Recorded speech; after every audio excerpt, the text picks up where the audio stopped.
하나님이 보시기에 좋은 교회, 하나님이 보시기에 좋은 교회, 이런 제목으로 주의 말씀 함께 나누겠습니다. 우리 예수 믿는 사람들 속에서 그 사람이 정말 구원받고 하나님의 자녀가 됐는가 안 됐는가를 알아보는 아주 간단한 방법이 있습니다. 그것은 안 믿는 사람 보면은 전도하고 싶어지고, 전도하려는 사람은 생명이 있는 사람입니다. 그러나 안 믿는 사람 봐도 아무런 감동과 그런 마음이 없다면 그 속에 생명이 있을까에 대한 의심을 하지 않을 수가 없습니다. 저는 초등학교 4학년 때 처음으로 교회를 갔습니다. 그러나 저는 예수님을 만나고 간 게 아니고 그냥 종교인으로 다녔습니다. 그러다가 군대를 가서 이렇게 허리를 다쳐서 어려움을 겪으면서 환난 가운데 예수님을 인격적으로 만나게 됐습니다. 그때부터 저는 지금까지 내게 있는 어떤 직분에 상관하지 않고 불신자를 만나면 항상 어떻게 하면 저 사람 나처럼 예수 믿게 할 수 있을까? 어떻게 하면 저분도 나처럼 죄 용서받고 천국 갈 수 있을까에 대한 그런 관심이 내 속에 솟구쳐 있습니다. 그래서 전도는 맘먹고 하는 것이 아니고 제 삶의 습관이고 삶의 중심이 되어버렸습니다. 그런데 대개 전도를 해보면은 안 믿는 분들이 대체적으로 이런 말을 합니다. 교회 다녀본 적이 있죠. 교회를 한 번도 안 가봤다는 사람들은 제가 거의 만나본 적이 없습니다. 다 가봤대요. 왜 근데 안 가십니까? 그러면 그분들은 이렇게 얘기합니다. 가봤더니 뭐 나랑 별로 다른 게 없던데요. 뭐 이런, 다시 말하면 용서와 사랑과 평화가 좋아서 교회를 갔는데 가보니까 용서도 없고 평화도 없고 싸움만 하더라는 겁니다. 그런 교회 내가 그걸 왜 가냐는 겁니다. 어떤 사람은 좀 더 인내해서 또 다른 좋은 교회가 있을까 싶어서 여러 교회를 전전해 봤지만 어느 곳에 가든지 자기들에게는 좋은 교회를 못 만나는, 또 심지어는 여기 음성이라는 곳이 있는데 거기 가는 어떤 집사님 같은 경우는 더 이상 좋은 교회를 찾을 수가 없어서 하나님은 예배는 해야 되겠고 그래서 아예 집에서 그냥 상 펴놓고 가족들끼리 예배를 드리고 있다라고 하더라고요. 조 집사님이라는 분인데, 그래서 자기는 더 이상 이제 교회에 미련 없고 그냥 가족끼리 집에서 예배를 드리겠다는 겁니다. 저는 그 사람들이 생각하는 이상적인 교회, 좋은 교회가 어떤 교회일까를 생각했을 때 대체적으로 그 사람이 생각하는 교회는 몇 가지 있더라고요. 세상 사람이 좋아하는 교회는 첫째 교회 위치가 좋아야 됩니다. 그래서 가기 쉽고 파킹장이 있어야 되고 위치가 좋아야 된다는 거죠. 그 다음에 그래도 교회에 가면 꼭 단순한 예배만 드리는 것이 아니고 다양한 그런 문화적인 환경도 있어야 된다는 거죠. 카페도 있어야 되고 연극도 있어야 되고 뭐 찬양팀도 있어야 되고 뭐 이런 많은 것을 갖춰야 된다는 거죠. 어떤 사람들은 그래도 교회 가면 좀 여유 있는 사람들이 모여서 좀 끼리끼리 즐길 수 있었나요? 다시 말하면 스펙이 있고 수준 있는 사람들이 모여야 좋은 교회라고 생각합니다. 그것도 그렇지만 우리 한국 교회 사람들은 대체적으로 담임 목사가 누군가에 대한 관심이 대단히 많습니다. 그래서 다니신 분도 어느 교회 다냐 그러면 우리 목사님이 누구라는 걸 자꾸 자랑합니다. 우리 목사님. 그래서 그 목사님이 훌륭한 목사가 목회하는 교회 다니면 자기도 신앙이 좋은 걸로 착각하는 사람들입니다. 더 나아가서는 교단이 어딘가를 묻습니다. 우리 교단은 한국에 이렇게 큰 교단에 속해 있다는 것을 굉장히 강조합니다. 저는 이걸 보고 메이커 교회라고 합니다. 메이커 신자들, 그냥 자기와는 상관없는, 그래서 그렇게 훌륭한 목사님 목회하는 교회, 그런 큰 교회 다니면 자기들도 신앙이 이렇게 좋은 줄로 착각하는 사람들이 의외로 많다고 하는 것입니다. 그리고 또 좋은 교회 기준이 아주 교육을 많이 받고 그런 훌륭한 분이 많이 다니면 자기도 덩달아서 훌륭한 것처럼 착각에 빠져 있는 분들이 의외로 많다고 하는 겁니다. 그렇다면 오늘 우리가 읽은 본문에서 나오는 에베소 교회는 어떤 교회입니까?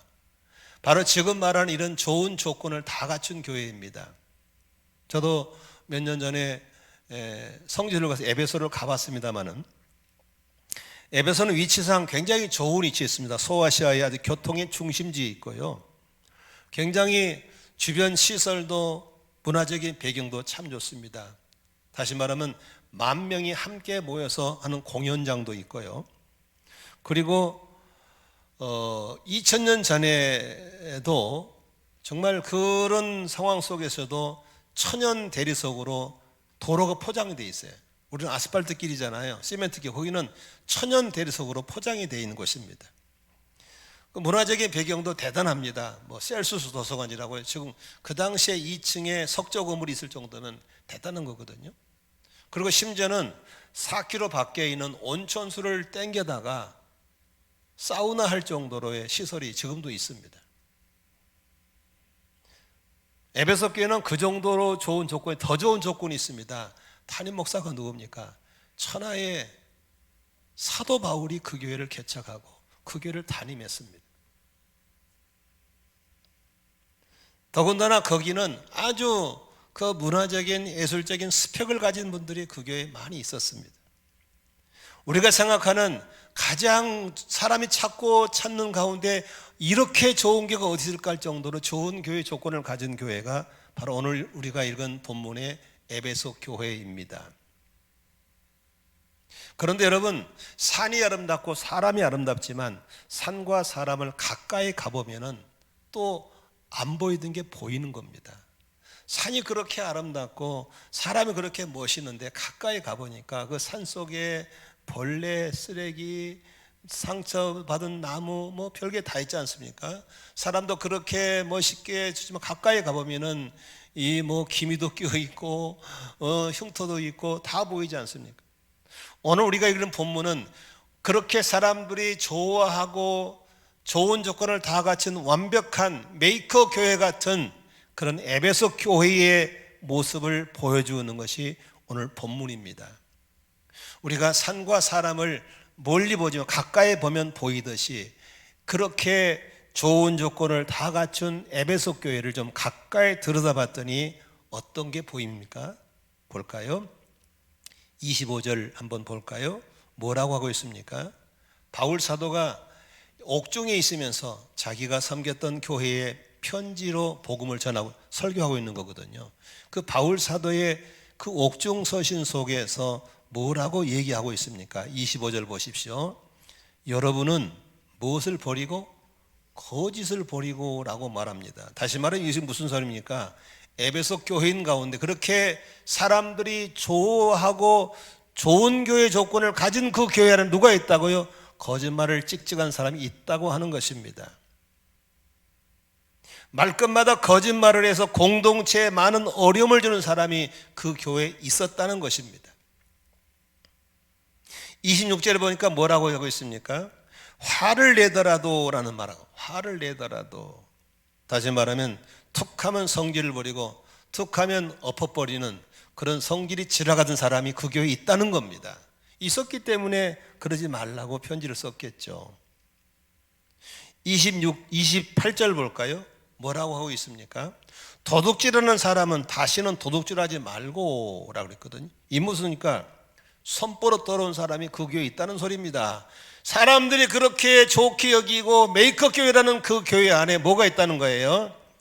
교인들의 물건을 슬쩍슬쩍 가져가는 그런 손버릇 나쁜 사람이 그 교회 안에 있기 때문에 그러지 말라고 편지를 쓴 거 아니겠습니까? 29절 볼까요? 나쁜 말은 입 밖에 내지 말고 라는 말을 또 바울이 얘기하고 있습니다. 이게 무슨 소리입니까? 득하면 음담패설, 득하면 쌍소리, 득하면 험담 비방하는 사람이 그 교회 안에 있었다는 것이죠. 다시 말하면 사람들이 보기에 메이커 교회 스펙이 좋고 멋있는 교회지만 막상 들어가 보니까 그 안에 그런 사람이 있었다는 것이죠. 여러분, 그렇게 아름답게 보이고 멋있는 교회고 위치도 좋고 담임 목사가 훌륭하고 이렇게 다 보이지만 막상 보니까 세상에 그렇게 거짓말하고 성질질을 갖고 도둑질하고 나쁜 말을 하는 사람이 그 안에 있었다는 것이죠. 그런데 이런 교회를 성경은 좋은 교회라고 얘기하고 있는 거예요. 그렇다면 여러분, 우리가 생각하는 교회하고 하나님 보시기 좋은 교회는 다르다는 것이죠. 우리가 보기에 좋은 교회는 넓은 주차장이 있고 시설이 있고 담임 목사가 훌륭하고 장로님들 훌륭하고 거기에 스펙들을 가진 분이 많이 모이고 그런 교회가 좋은 교회, 큰 교단이 좋은 교단이 아니라 우리 하나님이 말씀하신 교회는 이렇게 성자들이 모이는 교회가 좋은 교회가 아니라 이렇게 치료가 필요하고 회복이 필요하고 위로가 필요하고 격려가 필요한 사람이 갈 수 있는 교회가 좋은 교회인 걸 믿으시기를 바랍니다. 다시 말하면 여러분들이 교회 생활할 때 행복하게 기쁘게 이것저것 옮겨 다니지 않고 한 교회를 꾸준히 다니려는 마음을 굳게 가지려면 교회가 무엇인가에 대한 개념을 바꾸지 않으면 안 된다는 것이죠. 아멘. 사람들이 생각하는 그런 교회는 이 땅에 있을까 없을까요? 없어요. 이 땅에 없어요. 어떤 분이 이제 고인이 됐으니까 제가 얘기를 하겠습니다. 제가 여의도 순복음교회 다닐 때 남편은 해군 대령이고요. 부인은 이대를 나오신 강 사모님이라고 했어요. 남편은 이대령이라고. 근데 집안이 또 대단한 집안이에요. 스펙도 대단하지만 남편도 인물이 훤칠하고. 근데 그 사람은 교회를 정착을 안 해요. 서울에 웬만한 유명한 교회는 다 다니는 거예요. 그 사람 말은 간단해. 서울에 있는 교회는 다 자기 교회래요. 그런데 어느 데도 정착을 못해. 왜? 마음에 든 교회가 없다는 거예요. 여기 가면 권사가 마음에 안 들고, 저기 가면 장로가 마음에 안 들고, 저기 가면 집사가 마음에 안 들고, 뭐가 마음에 안 들고, 그런 분이 있었어요. 그래서 제가 그랬어요. 사모님 입맛에 맞는 교회는 서울에가 아니라 우리나라가 아니라 이 땅에는 없어요. 없습니다. 교회가 어떤 게 좋은 교회인가를 모르는 사람은 교회를 방황하게 되어 있습니다. 다시 생각하십시오. 교회는 성자들이 모인 곳이 아닙니다. 예수님 말씀하셨죠. 건강한 사람들에게는 의사가 쓸 데가 없다. 병든 사람에게 의사가 필요하다. 여기서 말하는 의사는 누굽니까? 예수님인 걸 믿으시기 바랍니다. 결점이 없이 치료받을 것도 위로받을 것도 없는 사람은 예수가 필요 없는 거예요. 치료가 필요하고 위로가 필요하고 격려가 필요하고 도움이 필요한 사람을 위해서 우리 예수님은 오신 걸 믿으시면 아멘 하십시다. 교회의 머리가 누굽니까? 훌륭한 목사님이 아닙니다. 힘 있는 장로도 아닙니다. 교회의 머리는 예수님인 걸 믿으시기 바랍니다. 그러므로 교회는 예수의 몸이라고 그러지 않습니까? 그러므로 예수님이 필요한 사람들이 오는 게 교회인 걸 믿으시기를 바랍니다. 아멘. 그렇다면 우리 교회는 앞으로 어떻게 해야 합니까? 우리는 어떻게 이 문제를 받아줘야 합니까? 무엇보다도 사람들을 용납하고 인정하는 것이 필요한 걸 믿으시기를 바랍니다. 오늘 32절 한번 같이 보겠습니다. 같이 읽을까요? 시작. 서로 친절히 대하며 불쌍히 여기며 하나님께서 그리스도 안에서 여러분을 용서하신 것 같이 서로 용서하십시오. 제가 한 40대였던 중반에 어떤 형제를 지금 전도하는데 제가 이제 교회 나오시죠? 그랬더니 목사님, 제가 담배를 못 끊었습니다. 담배를 끊고 오겠습니다. 그래서 한 대 하세요. 괜찮습니다. 흡연실 만들어 드릴까요? 그러니까 아이 목사님 농담하지 마세요. 어떤 사람은 저는 지금 술을 못 끊었습니다. 도박을 못 끊었습니다. 그렇게 하면서 못 나옵니다. 저는 그분들이 이렇게 얘기합니다. 건강한 사람들은 병원에 뭐하러 갑니까? 아픈 사람이 병원에 가죠. 그런데 어느 병원이 당신은 이런 병이니까 안 돼, 오지마, 너는 안 돼, 이런 병은 없습니다. 아픈 사람을 다 받아주는 병원이 좋은 병원인 걸 믿으시기를 바랍니다. 목욕탕 입구에서 검열원이 당신은 너무 때가 많으니까 안 돼, 보내고, 당신 때가 적당하게 들어와, 이런 목욕탕은 없습니다. 몸이 더러워서 씻을 필요가 있는 사람이 누구나 갈 수 있는 곳이 목욕탕이듯이 교회는 아픈 사람, 어려운 사람, 슬픈 사람 다 올 수 있는 교회가 돼야 될 줄로 믿습니다. 여러분 병원에 찾아갔는데 중풍 걸리신 분이 쩔뚝거리지 않습니까? 그러죠? 그러면 간호사가 왜 쩔뚝거리냐고 그렇게 말하는 병원 봤어요? 쩔뚝거린 건 당연한 겁니다. 그냥 그대로 용납해 주는 것이 좋은 병원인 걸 믿으시기를 바랍니다. 아멘. 모나고 이기적인 성격을 고쳐보려고 교회에 왔는데 왜 성질이 지나갔냐고 얘기하는 그런 교회는 다닐 수가 없는 겁니다. 그 사람은 모난 대로 이기적인 대로 우리가 용납하고 받아주는 교회가 돼야 될 줄로 믿습니다. 아멘. 정신병원에서는 겉은 멀쩡한데 사람 구실을 못 하잖아요. 그러면 이 멀쩡한 놈이 그 짓을 하냐고 그렇게 말하는 정신병은 없습니다. 그냥 당연하게 여기는 겁니다. 그러므로 우리 교회도 그 사람을 나처럼 생각하고 그걸 바꾸려 하지 말고 있는 그대로 받아주고 용납해주고 인내해주는 그런 교회 돼야 될 줄로 믿습니다. 목장도 마찬가지입니다.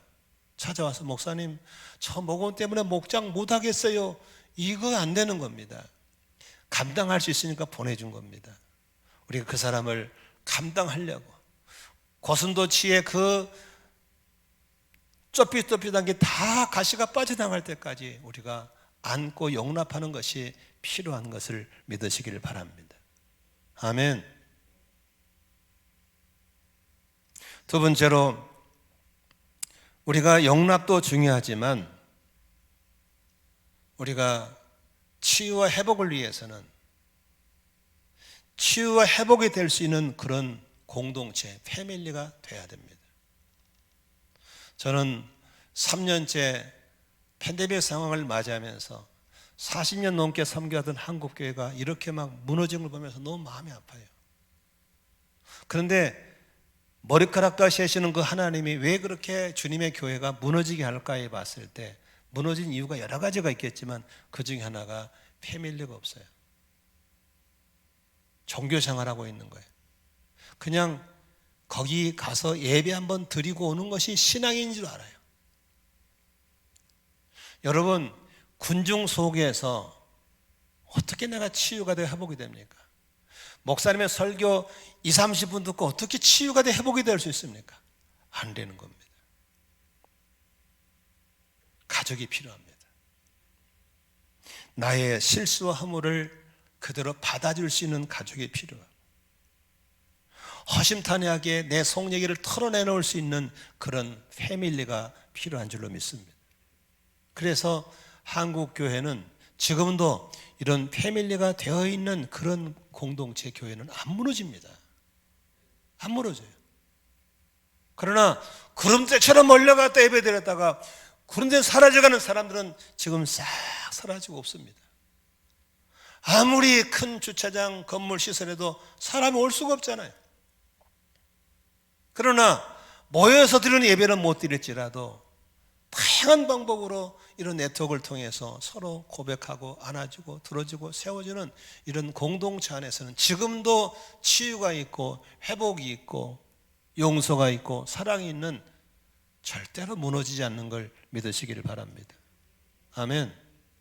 작년에 그 나들목 교회라는 교회에서 한국교회 가정교회와 일반 교회를 비교해서 500교회, 500교회를 선정해서 한번 이렇게 코로나 상황이 어떻게 변화된 걸 봤어요. 봤는데 선명하게 일반 교회는 15%, 20%, 25% 정도가 교인이 빠져나가 헌금도 줄어버렸어요. 그러나 이쪽에 500교회 가정교회만큼은 헌금도 늘었고 숫자도 늘었습니다. 팬데믹을 이겨낼 수 있는 것은 뭡니까? 바로 작은 공동체인 것을 믿으시기를 바랍니다. 그곳에 가서 나의 연약함을 고백할 수 있고, 실수도 얘기할 수 있고, 허물도 얘기할 수 있고, 속에 얘기를 할 수 있고, 또 들어주고 안아주는 그곳에서 치유와 회복이 일어나고 있는 걸 믿으시기를 바랍니다. 저에게도 지금 연 2년 동안 재정이 줄지 않습니다. 저에게는 오히려 지금 재정이 늘어가고 있고, 이런 와중 속에서 구원받고 세례받는 사람이 늘어가고 있는 것은 무엇 때문에 그렇습니까? 주일날 저 설교 때문에 그런 게 아닙니다. 목장마다 품고 있는 그 공동체 속에서 일어나는 현상인 것을 믿으시기를 바랍니다. 가정도 마찬가지입니다. 지금 가족끼리 서로 좀 들어주고 품을 수 있는 그런 가족에서는 엄마, 아빠, 자녀들 사이에서 치유와 회복이 일어나고 있다는 사실을 볼 수 있는 겁니다.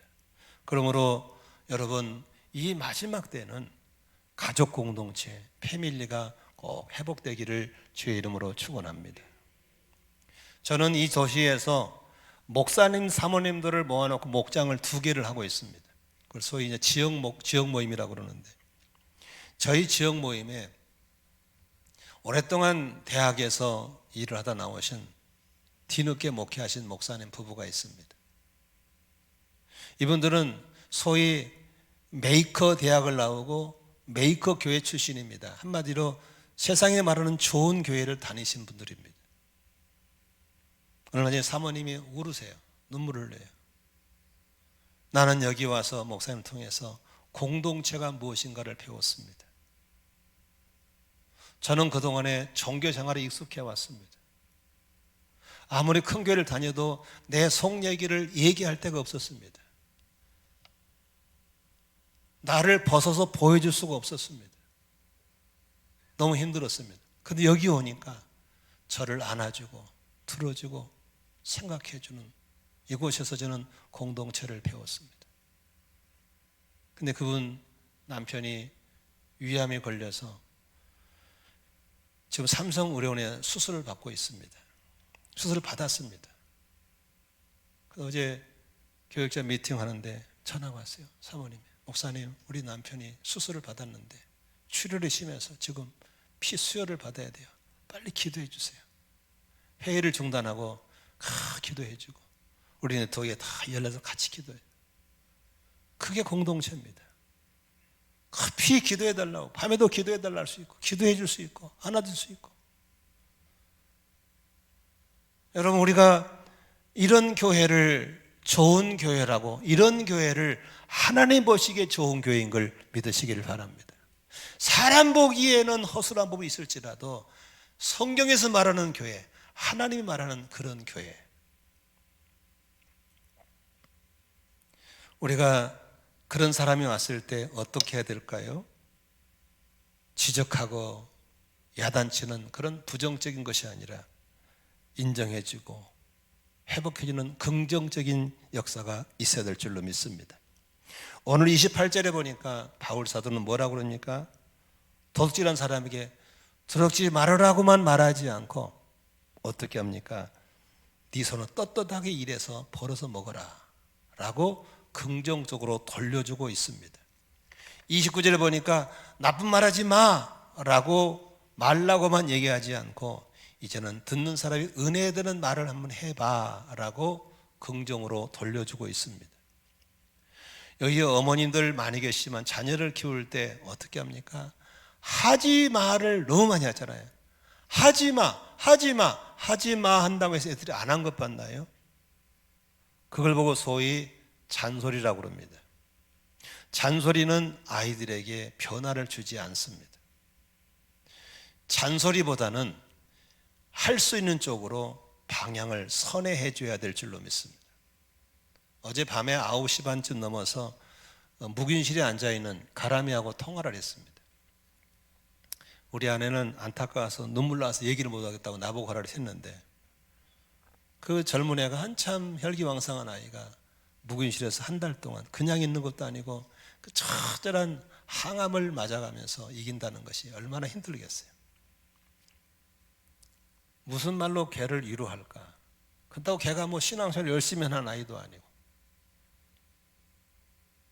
그래서 제가 이런 말을 했어요. 가람아, 태양을 등지면 네 앞에 시커먼 그림자가 나타나거든. 그런데 태양을 향해서 방향을 바꾸면 그림자가 사라지고 네 앞에 환한 빛이 비춰져.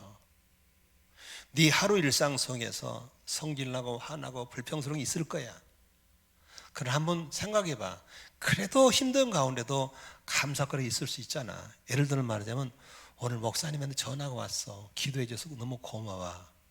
오늘 간호원 언니가 나를 보고 웃어줬어. 고맙잖아. 그래서 한번 그 가운데서 감사거리를 한번 찾아서 적어봐봐. 잘 안 될 거야. 하루에 하나씩 해봐. 그 다음 2개도 해보고. 그래서 최소한 하루에 5개, 5감사는 해봐봐. 그러면 그 병실이 환해질 거야.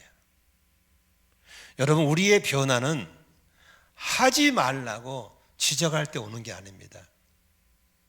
그 아이가, 그 사람이, 아픈 사람이 긍정으로 돌릴 때부터 치료와 회복이 일어나는 걸 믿으시기를 바랍니다.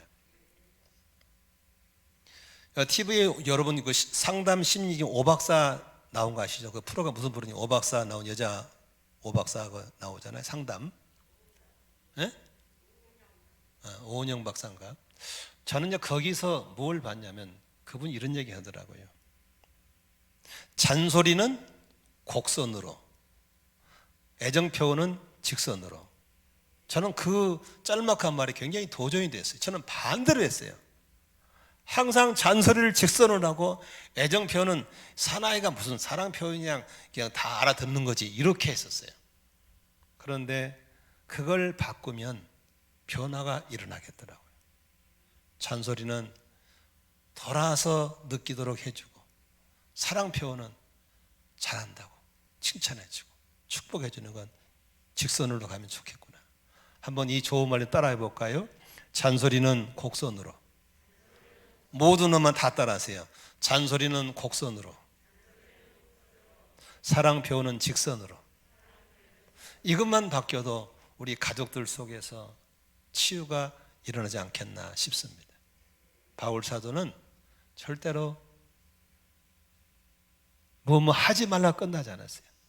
하지 말고 이거 한번 해봐. 아멘.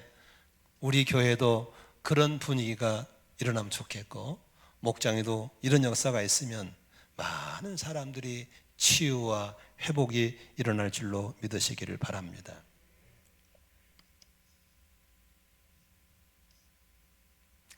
여러분, 이런 좋은 교회를 좀 만들기를 원하시면 아멘 하십시다. 그런데 이 치유와 회복은 한 사람의 강권적인 영향력으로 풀려나는 게 아닙니다. 바로 작은 공동체가 하나가 되었을 때 가능한 것입니다. 저는 지금 가정교회를 하면서 제가 굉장히 자중하고 조심하고 있는 게 뭐냐면, 우리 한국교회 목사님들은 그냥 진두지휘하는 데 아주 익숙해 있어요. 그래서 교회를 확 끌어가려고 하는 데가 너무 많아요. 근데 가정교회는 목사님이 끌어간 게 아니고 이름 그대로 목자, 목녀가 주체가 돼야 됩니다. 제가 엄청 조심하고 있습니다. 혹시 설칠까 봐서. 답답하지만 뒤에서 기다리는 겁니다. 그래서 여러분들이 밀고 나가면서 교회를 세워나가야 될 줄로 믿습니다. 그래서 어려운 목장도 있지만 숫자가 많건 적건 간에 목장 안에서 분위기 꼭 만드셔야 됩니다. 허심탄회하게 얘기할 수 있는 분위기를 만들어줘야 되고, 허심탄회 얘기할 때 그걸 들어주고 안아주고 함께 울어줄 수 있는 이런 분위기를 꼭 만드셔야 될 줄로 믿습니다. 저희 집에도 보니까 저는 아무래도 좀 덜 돼가지고 자꾸 직언을 하는 스타일이다 보니까 애들이 나한테는 얘기 안 하려고 그래요. 근데 직원만은 다 들어줘요. 때로는 울면 들어줘요. 그러니까 직원마가 인기가 좋죠. 그런데 들어만 줘도 거기에 치유와 회복이 있더라고요. 그래서 우리 목장에서 목자 목녀들부터 모든 목원들이 같은 마음을 가지고 누구든지 와서 여기서는 털어놓을 수 있는 그런 분위기를 만들어내시기를 바랍니다. 그리고 안아줄 수 있고 답을 주지 말고 그들이 답을 찾아갈 수 있는 그런 공동체를 만들면 여러분 목장에서 많은 치유와 회복이 일어나고 사람들이 그 목장으로 찾아오게 될 줄로 믿으시기를 바랍니다.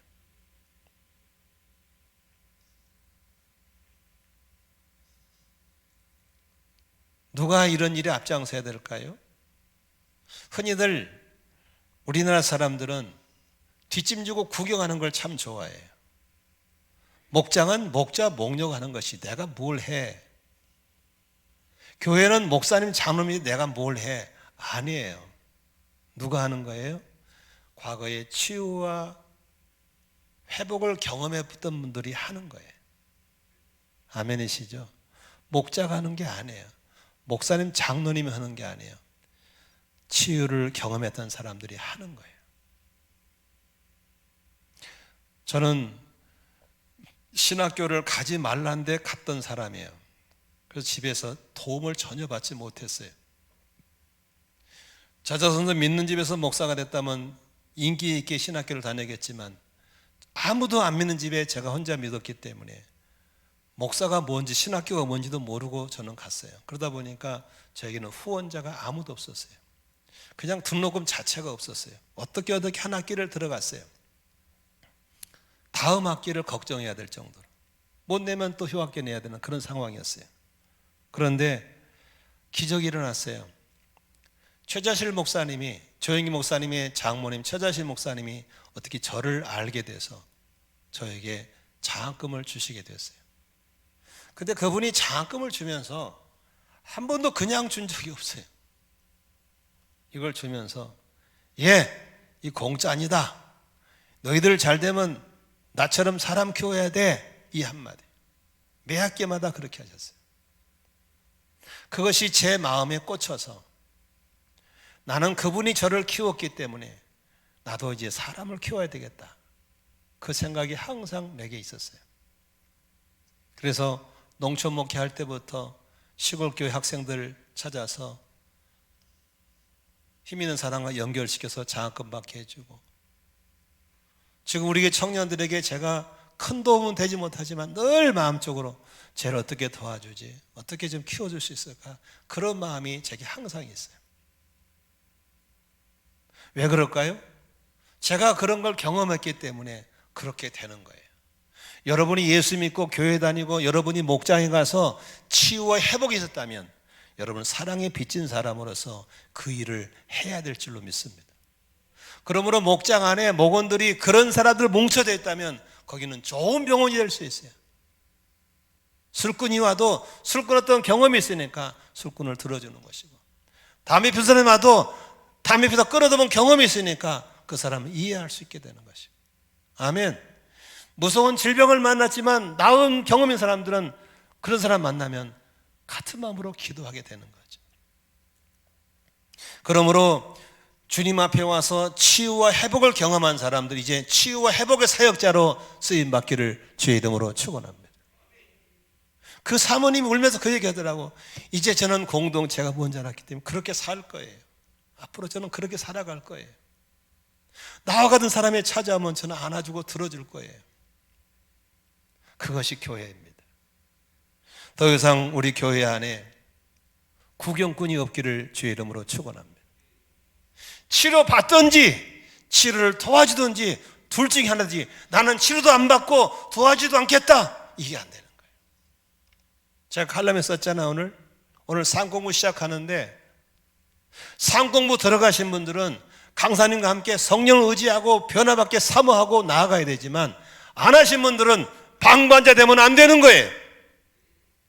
뒤에서 기도해주고 격려해주고. 아멘이시죠? 지치려고 그러면 나도 옛날 그랬지만 이겨냈어, 격려해주는. 그래서 함께 밀어주고 땡겨주고 밀어주고 땡기면서 모두가 세워나가는 봄학기가 돼야 될 줄로 믿습니다. 아멘.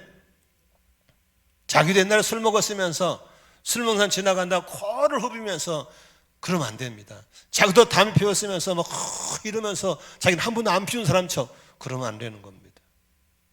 자기도 아팠으면서 아픈 사람 보고도 그러면 안 되는 겁니다. 그러므로 누가 이 일에 쓰임 받을 수 있습니까? 누가 하나님의 교회를 세우는 벽돌이 될 수 있습니까? 바로 경험자, 간증자들이 그렇게 돼야 될 줄로 믿습니다. 아멘. 말씀을 정리하고 마치겠습니다. 머리카락을 세신 바 되시는 하나님께서 왜 이런 팬데믹 상황 속에 전 세계 주님의 길을 흔들어 버릴까? 여기에 대한 해답을 찾는 게 저는 고민이었습니다. 왜 순교자의 피값 샀던 한국교회가 이 모양이 되어버렸을까에 너무 마음이 아프고 해답을 찾고 싶었어요. 그런데 최근에 제가 주안에서 교제하는 고신대학원 지내신 김순성 교수님이 진단을 듣고 이것이겠구나라는 생각했습니다. 그 김 교수님이 어떤 인터뷰에 이런 말씀하셨더라고요. 코로나와 함께 주님께서는 알곡과 가라지를 나누는 시대로 참신자와 거짓신자를 나누어지는 영적 추수 시대로 코로나를 사용하고 계신다는 겁니다. 저는 이 말에 공감하게 됐습니다. 누구도 교회 안에 들어와 있는 불신자를 찾아낼 수가 없습니다. 누구도 교회 안에 불신자가 있어도 나가라고 할 수가 없습니다. 그런데 하나님이 팬데믹 상황 속에서 키질을 하면서 하나님이 3년째 키질을 해버리니까 저절로 교회 안에 있는 불신자는 밖으로 나가. 교회 안에 들어가는 알자들은 안으로 들어오더라는 겁니다. 그 작업을 누가 합니까? 아무도 못합니다. 하나님만 하시는 겁니다. 오늘 임직 받으신 분들 또 여기 직분자들 많이 계신데 죄송합니다만은 저는 직분자들 속에도 불신자가 있다고 믿습니다. 왜? 이 땅의 교회는 완전할 수가 없습니다. 우리가 정한 몇 가지 규정에 의해서 기준을 가지고 그 사람을 직분자로 뽑기는 하지만 직분자 속에도 불신자가 있을 수 있다고 생각합니다. 그러나 우리가 구별할 수 없습니다. 우리가 어떤 기준을 가지고 당신은 불신자니까 나가시오, 들어오시오 할 수가 없습니다. 하나님이 3년째 키질을 하니까 알곡은 안으로 쭉정이는 밖으로 나가더라는 겁니다. 그리고 때가 되면 쭉정이는 싹 쓸어다가 불태울 것이고 알곡은 하나님의 곳간에 들인다는 것이 바로 우리 김순호 교수님의 진단이었어요. 저는 역시 예리한 진단이구나. 언제 키질이 끝날지는 모르지만 지금도 키질 중에 있습니다. 나는 여러분들이 알곡신자로 하나님의 사랑받고 예수의 피뿌림으로 죄 용서받고 치료 회복이 있었다면 그냥 방관자가 아니라 나도 들어가서 사람들을 안아주고 들어주고 치유하고 회복해주는 그런 자리에 설 수 있기를 주의 이름으로 축원합니다. 그 사람이 알곡 아니겠어요? 그리고 생명은 생명을 낳게 되어 있습니다. 내가 정말 구원이 있고 생명이 있는 사람이라면 안 믿는 사람 보면은 아무런 감동이 없는 것이 아니라 가슴이 요동을 치야 됩니다. 그 사람 VIP로 끌어안고 기도해주고 어떻게 섬기면 좋을까? 여러분, 영원권은 내가 하는 게 아니에요. 주님이 하시는 거예요. 내가 할 수 있는 것은 기도해 주는 것, 섬기는 것 외에는 못 하는 거예요. 믿으시면 아멘 하십시다. 그러나 그런 우리를 통해서 한 영혼 한 영혼씩 구원하셔서 주님이 천국문을 닫기 전에, 하늘문을 닫기 전에 알곡들을 당신의 집에 들어오게 할 줄로 믿으시기 바랍니다. 오늘 저희 교회가 32년 동안 달려오면서 이렇게 건물 시설을 가진 걸 교회라 생각하면 안 됩니다. 여기 남아있는 알곡된 여러분 한 분 한 분이 교회인 걸 믿으시기를 바랍니다.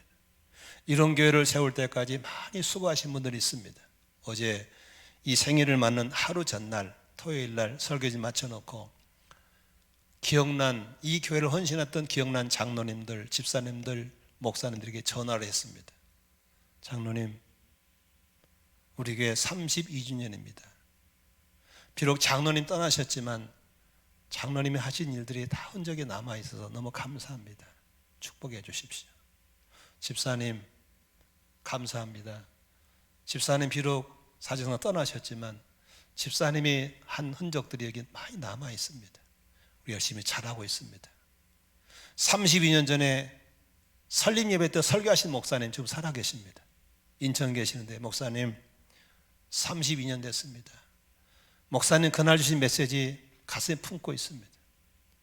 조유교가 세워질 때 헌신했던 송소영 장로님께 전화드렸습니다. 장로님 고맙습니다. 잊지 않고 있습니다.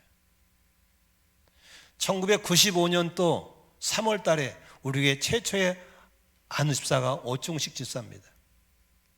그분에게도 전화드렸습니다. 지금은 장로님 저희 교회 이렇게 됐습니다. 축복해 주십시오. 우리는 떠난 분들에 대해서 감사의 마음을 잊지 않습니다. 여기 남은 우리들의 주어진 숙제가 뭡니까? 사람들이 보기에 좋은 교회 만들지 말고 하나님이 보시기에 좋은 교회 만들어 가야 될 줄로 믿습니다. 그 일을 해야 하는 것이 우리의 사명이고 주님 오신 날까지 한 영혼 구원하고 치료하고 회복하고 또 치료받은 사람 또 다른 사람 또 치료해주는 그런 병원 같은 교회, 누구라도 올 수 있는 그런 교회 만들어갈 수 있기를 주의 이름으로 축원합니다. 축원합니다. 기도하겠습니다.